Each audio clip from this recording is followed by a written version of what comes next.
It's been more than 1 year since I took a look at the quote-unquote new YouTube Creator Studio. Actually, it's just called YouTube Studio Beta. I last looked at it in August 2017 in a video. I've been checking on it over time, and now YouTube has announced that in 2019 they will force everyone to use it. Just in general, they are abandoning the old dashboard. Now, new channels are automatically signed up for this beta. However, you are able to switch back to Creator Studio Classic at any time via the link down here in the bottom left-hand corner.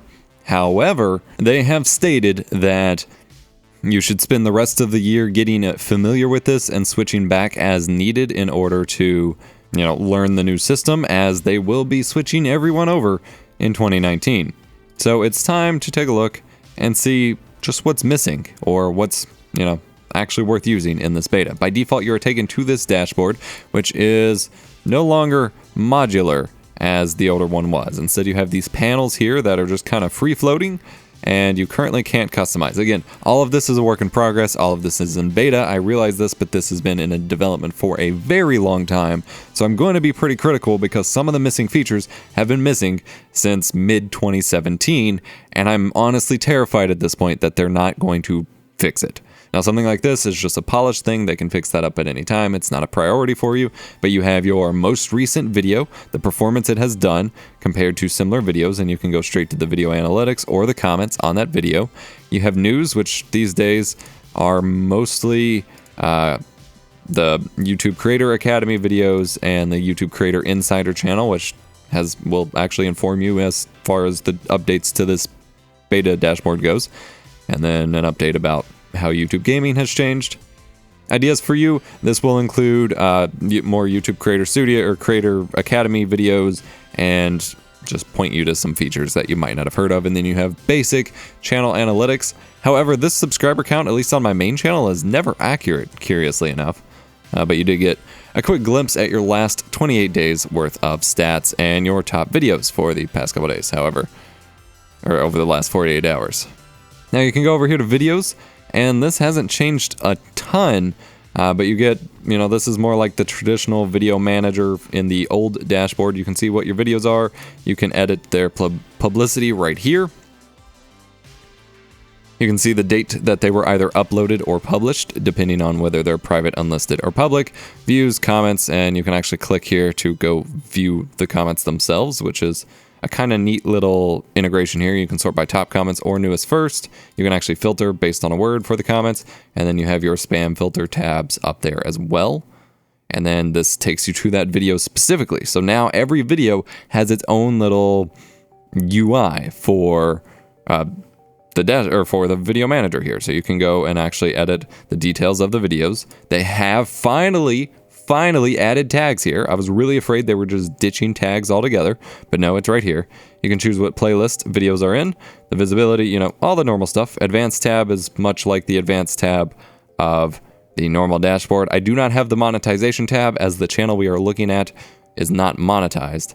And then over here you have a thumbnail viewer to view the auto-generated ones, or you can drag and drop now an image file for the custom thumbnail. I do believe the 2 MB file limit is still in place. If I can find a screenshot that's bigger than that, we can actually test that.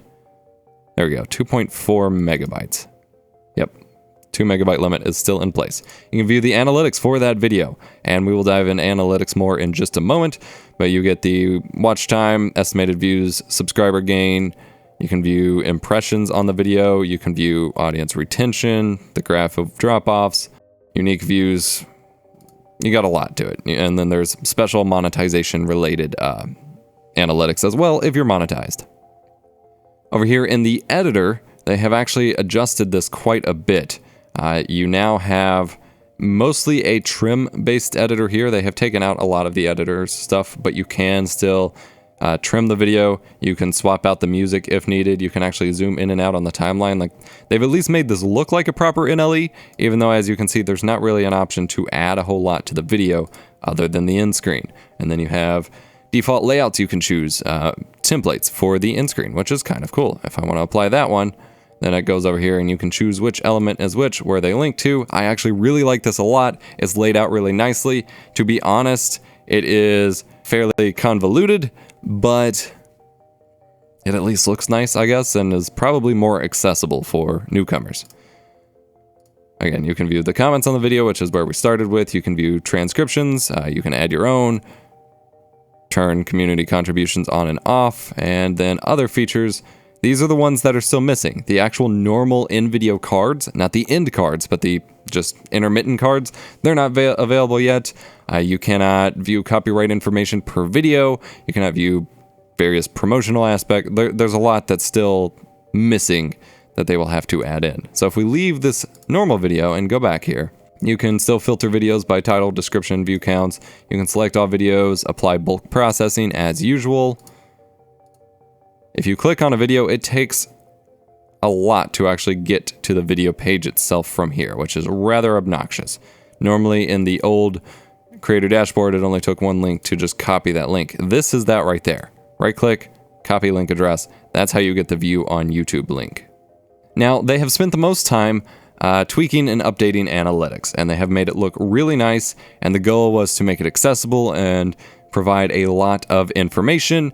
There's a lot more than I could probably go over, but you have some nice looking interactive real-time changing graphs here, which are really cool. And then every little aspect you can click in, dig deeper, you can customize the view based on specific videos, you can view the analytics for that video. Like, you can go through a rabbit hole of these analytic windows, which unfortunately means that you can kind of lose where you're at along the way, but it's very nice. You can actually switch between looking at your channel on the whole, specific videos. You can create groups. There is still no playlist-based analytics. This is a big criticism I have of the normal analytics views, is you can create a playlist group, but that's still only going to, or, you know, you can view analytics for the playlist, but that only views analytics for the playlist itself, not for, like, all videos in playlist. That's a huge oversight, in my opinion, with analytics, and something I really hope they will fix soon.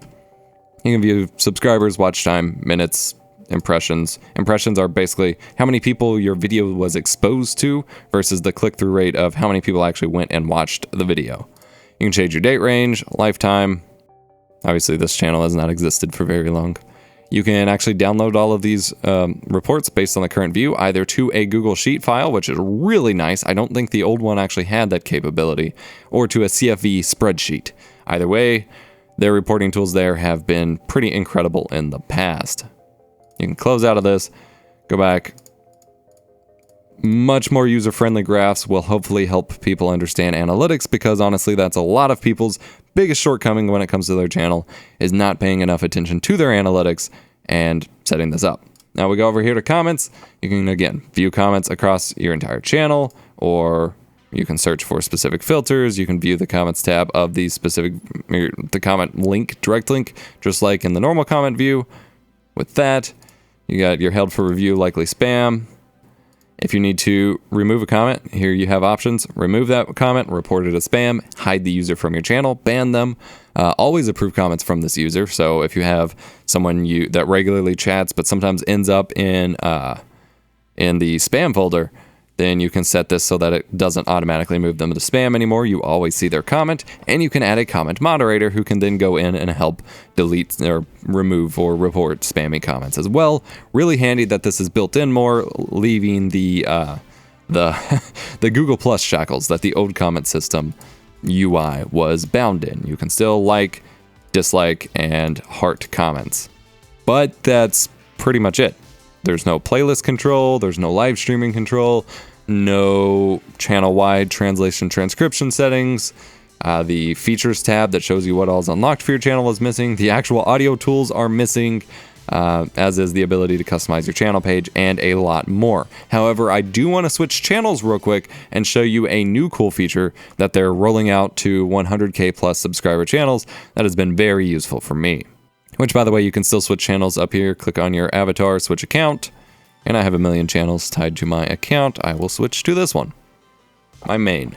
Okay, on my main channel, this dashboard looks mostly the same, other than you now have a copyright tab, which will detect people who have re-uploaded your video automatically for you. Unfortunately, I don't have any new matches to show you, but it will show you what percentage of a match the video is to your video, and then you can request a takedown of the video.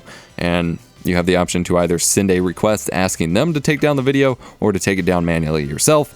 I used to work for a YouTube MCN. I'm very strict about content stealing and those kinds of rules. I play no games with it. If you have re-uploaded my video, I am striking it down immediately. Sorry, nothing you can do about that. Really cool tool, and I was afraid it was something people could abuse, but basically, as long as the original creator of the content uploaded it before someone else did, then there's no real way to abuse it. I think it's pretty cool. Monetization tab is not currently fully in effect just yet, but it does show you some additional ways you can earn money from your channel. The advertising, merchandise, they do have some merchandise integration tools now. Super chat for live streams. I have not set up Teespring yet, but it does work with Teespring. And then you have your channel memberships, which are people who have clicked the join button, which you can do on my channel, and then you can send them specific, hidden posts, kind of like Patreon or a Twitch sub, but that's not fully integrated into the dashboard yet. And that's pretty much it. It looks nice. They have definitely focused on improving the visual aspects of it. I'm really frustrated. None of the sidebar stuff nor the logo, none of it still fits the overall UI layout of the current homepage material design. There's not, this would not naturally transition back to the normal homepage, which was the problem of switching back and forth between the new layout and the old layout on the back end in the first place. So I'm a little worried about that. And then, like I said, there are still substantial features missing that hopefully they'll get added before they force people over, which is a real concern of mine. But everything's nice and pretty. Theoretically, it's more accessible, even though you can really get lost in the layers of analytics. Like, you can get lost and turned around and have to start over. But it has a lot more visualization of data, which is very important.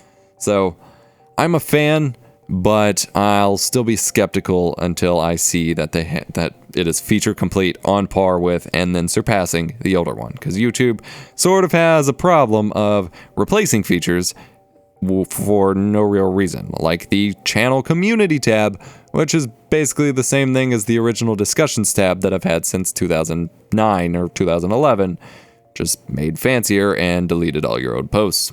I'm EposVox, here to make tech easier and more fun. Subscribe for more tech education. Hit the like button if you enjoyed, and I'll see you in the next one. Oh, by the way, definitely check out that Creator Insider channel if you want more information about changes on YouTube and things like that. It's not an official communication branch of YouTube, but it is run by YouTube employees and is pseudo-official, and they update you based on experiments going on, new tools, new features, updates, and yada yada. They even addressed notification bugs, so definitely go check them out.